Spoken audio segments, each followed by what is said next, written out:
Seguimos para um Fireside Chat com Elizabeth Félix, diretora do Departamento de Dinamização Empresarial do Turismo Portugal, e moderado por Raquel Policarpo, Senior Manager e Lead Programs da UN Global Compact Network Portugal.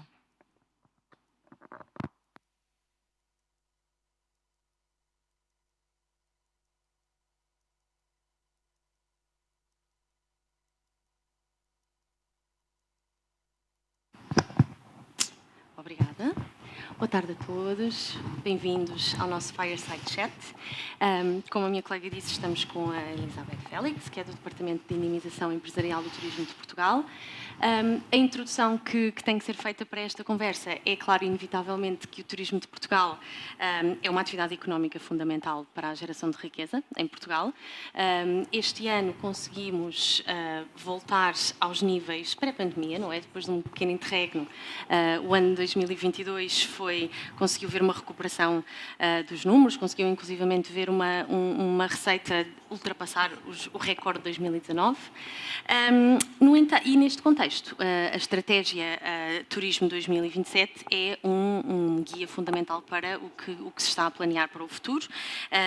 É o referencial para os próximos 10 anos e tem como objetivo tornar Portugal num dos destinos turísticos mais competitivos, mais inovadores e mais sustentáveis do mundo. E nesse sentido, o Turismo de Portugal tem trabalhado para criar diferentes medidas para o setor e, como este é um painel que visa a política climática, é de salientar o trabalho de fundo que tem estado a fazer para ajudar as empresas do setor a alinharem com essa política climática, nomeadamente a anteciparem e a corresponderem às diretivas europeias e nacionais que vão causar algumas alterações à forma como trabalham. E, portanto, neste sentido, Elizabeth, a minha primeira pergunta é exatamente como é que o Turismo de Portugal procurou fazer este trabalho, como é que procurou antecipar o impacto que as novas exigências regulatórias vão ter sobre as empresas. Bem, muito obrigada pelo convite que me foi dirigido. Em relação a essa pergunta, portanto, Raquel, há muito para dizer, mas eu vou tentar ser o mais breve possível. Efetivamente, em 2017 foi lançada a estratégia para o turismo 2027 e nesse contexto, como a Raquel acabou de dizer, foi definido um objetivo muito claro, que era tornar Portugal como um dos destinos turísticos mais competitivos e mais sustentáveis do mundo. Então tinha que se estabelecer algumas metas e, portanto, foram estabelecidas metas a nível da sustentabilidade económica, social e ambiental. Entretanto, e com a pandemia, tinha que ser feito mais alguma coisa. E, nesse contexto, em maio de 2021, no contexto da Estratégia Turismo 2027, foi lançado um plano, o plano Reativar o Turismo, Construir o Futuro. E, nesse contexto, o que é que foi definido? Foi definido que era necessário transformar o turismo no sentido de criar um valor agregado a médio e longo prazo em que fizesse com que todas as entidades e principalmente as empresas se reinventassem, se adaptassem e colocassem a sustentabilidade no core da sua estratégia. Para isso era necessário sermos um bocadinho mais práticos e termos um conjunto mais concreto de iniciativas. E foi por isso que depois, em junho de 2021, foi lançado um programa, que é o Plano Turismo Sustentável, Mais Sustentável 2023, e aí esse plano está muito direcionado e com áreas muito concretas a nível ambiental, muito focado na área ambiental, em que tem iniciativas específicas para a economia circular, a construção sustentável nos empreendimentos turísticos, a eficiência hídrica nos campos de golfe e também a questão da neutralidade carbónica nos empreendimentos turísticos. Mas nós queríamos ir um bocadinho mais longe. Portanto, tendo em conta este enquadramento setorial e também aquilo que estava, os desafios que estavam a decorrer dos regulamentos que estavam a ser publicados internacionalmente, como a Agenda 2030, o Acordo de Paris, a questão do Plano de Ação para o Financiamento Sustentável da Comissão Europeia, a Taxonomia Europeia, a CSRD, portanto, tendo em conta tudo isto, o Turismo Portugal entendeu que tínhamos que fazer um pouco mais e tínhamos que fazer com que todos os stakeholders que constituem a cadeia de valor do setor do turismo fossem incentivados e a ter em conta esta questão dos temas do desenvolvimento sustentável. E qual é que é aqui uma das componentes essenciais? São as empresas. E foi por isso que em novembro de 2021 nós lançámos em conjunto com 18 entidades, a maioria das quais são do sistema financeiro, mas onde está também a Global Compact Network Portugal, nós lançámos o programa Empresas Turismo 360. E este programa tem como suporte de desenvolvimento o desenvolvimento de uma linguagem comum em matéria de sustentabilidade, pretende que todas as empresas turísticas passem a reportar o seu desempenho ESG e que também passem a reportar anualmente o seu relatório de sustentabilidade. E foi nesse contexto que criámos um conjunto de ferramentas e de conhecimento a que as empresas têm acesso para que possam reportar esse desempenho ESG. Só para terminar em relação a esta questão, é importante dar conta que nós não podíamos só dizer a este contexto regulatório, nós tínhamos que criar essas condições. Quando digo criar essas condições nós já tivemos que fazer um bocadinho o trabalho para as empresas. E, portanto, elas com o framework que nós disponibilizamos, elas já vão saber a priori o que é que têm que reportar e quais é que são as suas principais preocupações, tendo em conta estes regulamentos, seja a estratégia nacional, seja a nível internacional. Portanto, o framework que foi criado, ele vai dar para reportar até o exercício económico 2023, portanto, eles vão ter 2021, 2022 e 2023. A partir do exercício 2024, esse reporte vai ser ajustado no sentido de já incluir todos os regulamentos que têm vindo a ser publicados desde 2022. Pronto, basicamente, em 2022, o projeto foi apresentado às empresas, mas, entretanto, tem havido um conjunto de alterações e nós teremos que fazer esta atualização para o exercício 2024. E tal como disse, parte desse trabalho, a ferramenta está excelente, que já a vi, teve a ver também com capacitar. Exatamente. Porque do conhecimento daquilo que já puderam ver e perceber qual é que era mais ou menos o nível de literacia das empresas relativamente a estas questões climáticas na área do turismo. Não é muito elevado. Há uma preocupação.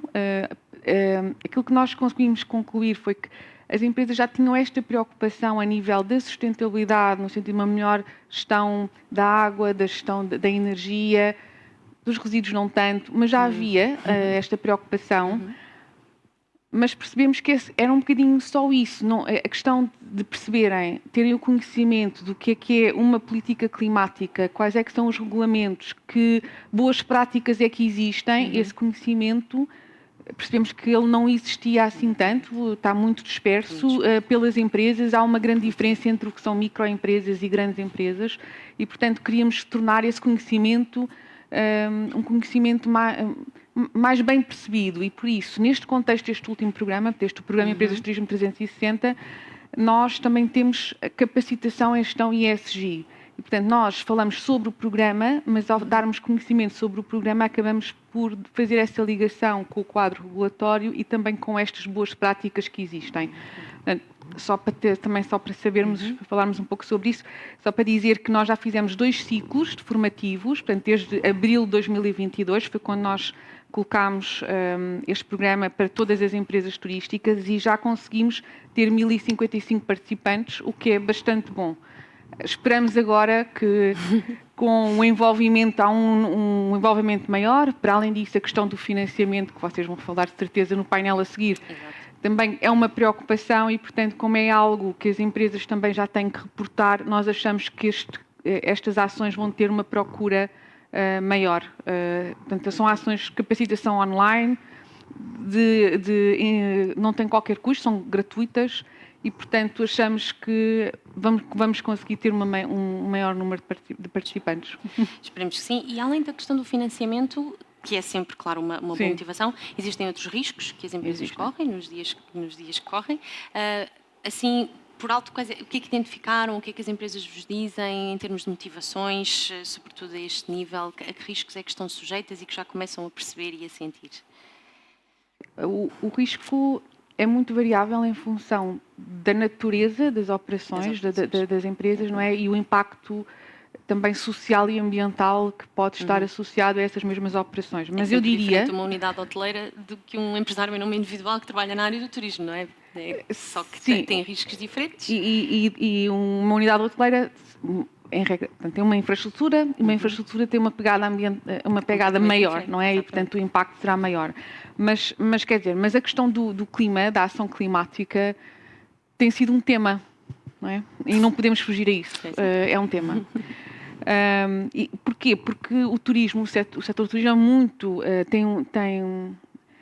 há um impacto direto das mudanças climáticas, não é? Portanto, se houver inundações, um calor extremo, um terremoto, esperamos que não, mas se houver tudo isso, isso tem um impacto muito direto no nosso setor. E, portanto, nós temos estado a falar, eu vi um estudo há relativamente pouco tempo e a questão do Algarve e do Alentejo é uma preocupação.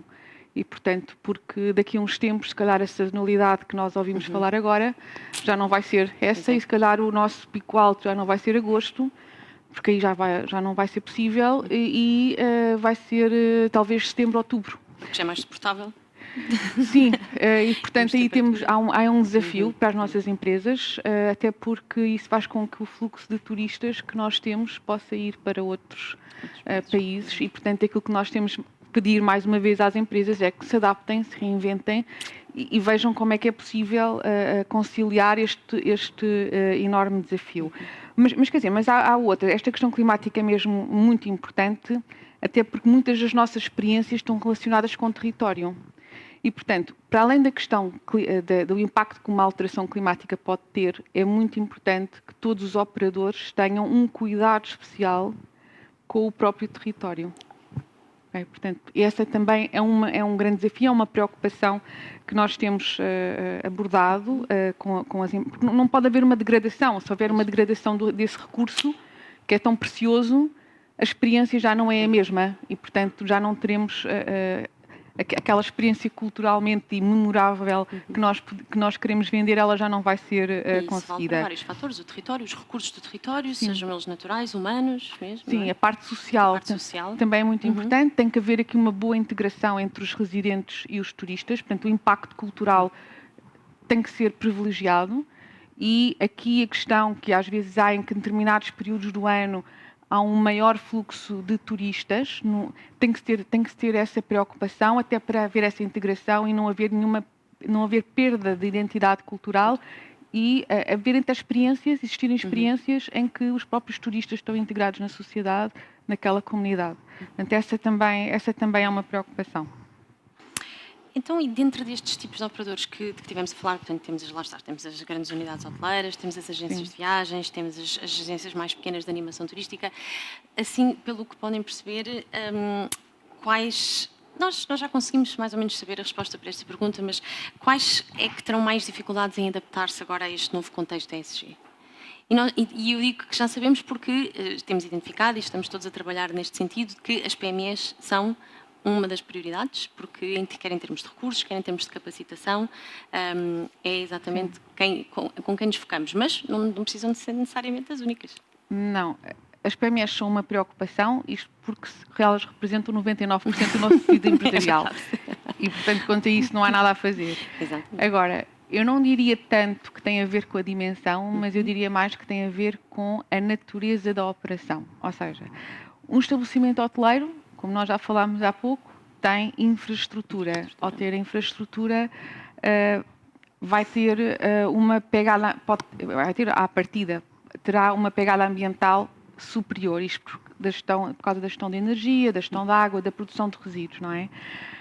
Mas essa tem sido uma questão que cada vez mais os nossos hoteleiros, e com a questão de medição, porque essa questão é muito importante, porque uma coisa é pensar, eu acho que estou a fazer bem, outra coisa é, eu estou a fazer bem, vou analisar os meus consumos e, em função desses consumos, que investimentos é que eu posso fazer.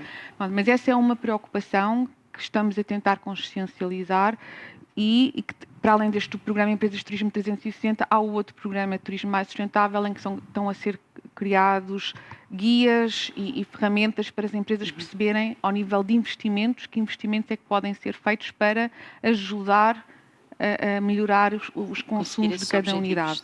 Mas depois nós temos outras questões. Uma agência de viagens, em regra, já não tem uma infraestrutura. Pronto, cada vez mais nós não temos os escritórios, não é? E, portanto, é algo mais online. E, portanto, aí os desafios já serão outros. E quando eu digo que os desafios serão outros, é porquê? Porque muitas vezes aquilo que vai acontecer é que há uma pressão para que essas empresas ofereçam pacotes turísticos a um custo mais baixo, mas os turistas querem uma experiência autêntica, como se costuma dizer. E muitas vezes isto nem sempre é assim tão conciliável. E, portanto, daí o desafio não é tanto da dimensão da empresa, mas da forma como das atividades económicas que estão associadas.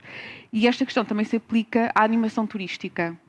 Porque na animação turística eu posso ter operações com infraestrutura, como um campo de golfe ou um parque temático, mas eu depois posso ter uns passeios de bicicleta ou uns passeios de barco ou de balões em ar quente, enfim, já não tem nada a ver. E, portanto, aí também há um desafio, é como é que eu vou medir, de que forma, não é? E como é que eu me vou adaptar para conseguir integrar a estratégia ESG. Mas quer dizer, esta questão está a ser bastante importante ao nível das nossas empresas, porque elas cada vez mais estão-se a perceber que a questão do report, para além da questão do investimento e de melhorarem a nível de eficiência dos recursos que têm, cada vez mais isto são dados que estão a ser solicitados, seja por todos os stakeholders, seja a nível do financiamento, que é uma questão, mas ao nível dos clientes, ao nível dos fornecedores, e, portanto, ao haver essa conciliação por um turismo mais sustentável, esta adaptação não é assim tão forçada. Ou seja, o é uma preocupação e vai ter mesmo que ser muito trabalhada no sentido de identificar quais é que são as melhores soluções. O S é intrínseco também, quase, tanto pela relação com a comunidade como a relação interna com os próprios colaboradores, porque a questão da retenção de talento e a questão de termos as melhores pessoas e também ter um trabalho digno e justo, condições justas, é uma questão, e no turismo temos essa questão, é muito abordada. O guia está a ser trabalhado. O guia é aquele critério que temos que trabalhar um bocadinho mais, mas eu acho que aos poucos, ou seja, quando nós começámos em novembro de 2021, a Anabela que está aqui connosco, sabe, ninguém falava no assunto. E, portanto, depois começámos e agora já se vai falando e já vai havendo essa preocupação. Portanto, aquilo que nós queremos é que todos passem a falar e a verificar que é uma mais-valia, há uma vantagem competitiva em relação a esta questão e que incorporarem os critérios ESG na sua estratégia corporativa lhes vai trazer um nível de diferenciação e vão conseguir criar valor a longo prazo, porque isto não é para ter lucro a curto prazo, nem é para ter um impacto logo a curto prazo, é para que as empresas sejam duradouras e consigam estar no mercado mais tempo. Mais tempo, verdade. Então, e para uma empresa que está então a despertar, ou a ter mais motivação, ou querer fazer a coisa de forma mais organizada, qual é que seria assim a principal recomendação? Por onde começar? Sim, a primeira coisa que eu diria é adiram ao programa Empresas 360. Eu concordo. Pronto, já não é um bebé, mas é quase ainda para nós e, portanto, é um programa pelo qual todos nós temos muito carinho no Turismo Portugal. E, portanto, quando eu digo adiram ao programa, é porque nós ajudamos as empresas a iniciarem a sua jornada de sustentabilidade. Isto não é para quem já trabalha, é para todas as empresas. Portanto, aquilo que nós dizemos é adiram e consigam, no prazo de 2 anos, fazer o seu reporte, o reporte do desempenho financeiro e consigam também apresentar o seu relatório de sustentabilidade. E, portanto, o modelo, só resumidamente, o modelo que nós temos temos as ações de capacitação, depois que as empresas podem participar, independentemente de aderirem ou não, porque é importante que elas conheçam aprofundadamente em que é que consiste o programa e o que é que vai acontecer com o programa. Depois temos guias explicativos sobre cada um dos indicadores que estão associados aos temas materiais. Esses temas materiais já foram pré-identificados, portanto, as empresas não têm que se preocupar com essa análise sobre quais é que são os principais temas materiais. Esse trabalho já foi feito portanto, e com isso também foi criada a matriz materialidade e, portanto, também não têm que se preocupar com essa realidade. Depois, também com o programa, portanto, ao aderirem, também vão ter acesso à ferramenta que nós temos de introdução de dados e de análise e de medição e também que lhes permite obter no final, de uma forma automática, o seu relatório de sustentabilidade, que é a ferramenta Forest. Vão ter acesso a ferramentas a linhas de financiamento diversificadas, porque ao nível do Turismo Portugal nós também temos essa componente e, portanto, já estamos a criar linhas em que há um acesso privilegiado para as empresas aderentes ao programa.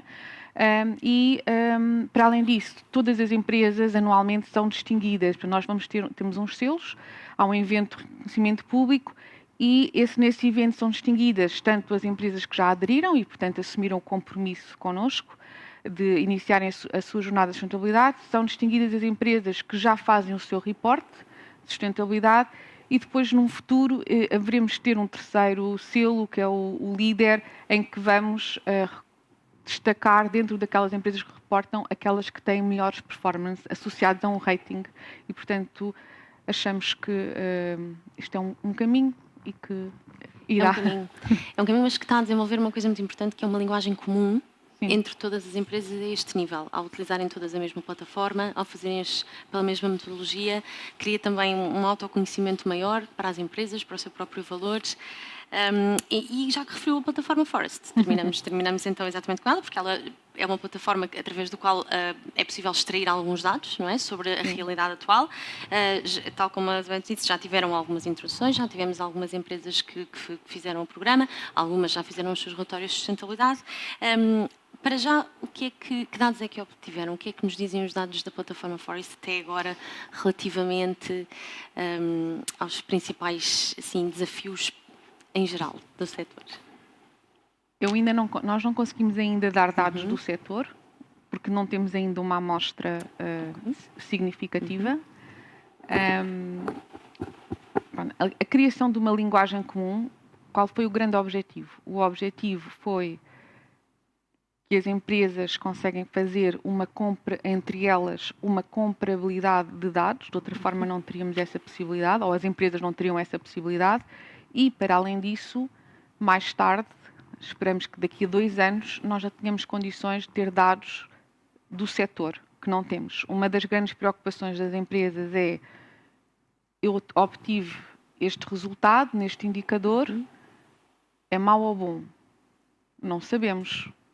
Nem elas sabem, porque não têm os vários anos para poder comparar, nem nós sabemos, porque nós não temos resultados do setor. E, portanto, primeiro, o standard que foi criado foi nesse sentido, foi para haver essa comparabilidade de dados e fornecermos esses dados ao mercado. A ferramenta permite-nos informatizar todo este processo.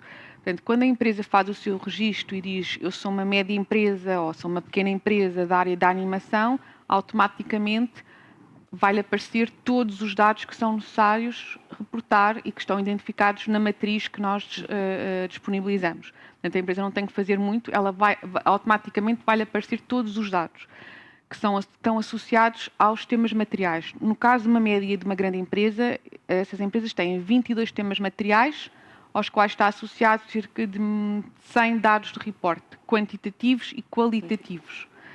Portanto, a empresa vai inserindo os dados e, no final, vai ter um dashboard e depois um relatório de sustentabilidade em que já tem o resultado, o output desses dados que vão sendo inseridos. Portanto, em maio de 2021, nós tivemos 24 empresas. Nesta questão de empresas, temos grupos. Portanto, uma empresa pode ser um grupo. E, portanto, nós temos 24 empresas que foram distinguidas pela produção do seu relatório de sustentabilidade. Ainda estamos a trabalhar com elas, porque qual é que é o principal desafio? O desafio está na recolha dos dados. E quando as empresas viram o seu resultado, quiseram pesquisar um pouco mais, ok? Portanto, E o desafio tanto é para uma grande como para uma pequena ou micro. Aliás, às vezes uma micro, apesar da dificuldade em ter tempo para fazer as coisas, eles conseguem mais facilmente que uma grande. Okay? Porque a grande, portanto, eu tive um grupo que preencheu 32 questionários, ou seja, o que acontece é pode-se obter um relatório simples ou um relatório consolidado. Tive um grupo que preencheu 32 questionários, porque é o total do grupo. E eles já me transmitiram que no relatório 2022 não vão ter qualquer tipo de dificuldade. Porquê? Porque no relatório de 2021, isto porque eles começaram a fazer as ações de capacitação connosco em janeiro de 2022 e, portanto, tiveram condições para apresentar, para trabalhar, começar a trabalhar logo os dados. Aquilo que me transmitiram foi que a maior dificuldade foi saber onde é que estavam os números. Porque uns estavam com os técnicos de manutenção, depois outros estavam nos recursos humanos, outros estavam na área de marketing, portanto, pronto, isso era uma preocupação. Mas é a questão das políticas, ok? Políticas estão muito no guia, por isso é que eu disse que o guia é algo a trabalhar bastante. A questão das políticas, e não quer dizer que as empresas não tenham essa preocupação, mas o produzir a política e estar claro e comunicar essa política não era algo que as empresas pensassem que pudesse fazer tanta diferença. E faz. É necessário comunicar, é necessário que essa preocupação com a ética, com a questão da sustentabilidade, o impacto ambiental que uma determinada estratégia tem, é importante que tudo isso passe. Portanto, quando nós pedimos, tem uma política de gestão de resíduos, a maior parte diz não. Mas essas ferramentas são muito boas para as empresas perceberem o que não têm. Exatamente. E daí nós estar a dizer, o grande desafio é a recolha de dados, está a ser um processo e nós acreditamos que o próximo ano, ou seja, o report do ano 2022, que entre este ano e o próximo, o primeiro trimestre, já traga aqui uma adesão maior e mais relatórios de sustentabilidade. Que depois então permita fazer essas análises comparativas dentro do setor, por dimensão. Sim, houve aqui uma reação no público relativamente à questão da recolha de dados, que revela que não é uma preocupação exclusiva das empresas do setor, não é? A recolha e a visibilidade sobre os dados, portanto estamos todos a trabalhar para o mesmo e esta capacidade depois de utilizar esses dados também para fazer o benchmarking é muito importante, não só dentro, em relação ao ano base, para medirmos a nossa performance, mas também para nos compararmos com os outros. Elizabeth, muito obrigada. Alguém gostaria de colocar alguma questão em específico? Acho que não. Muito bem. Concluímos então. Obrigada, Elizabeth. Obrigada.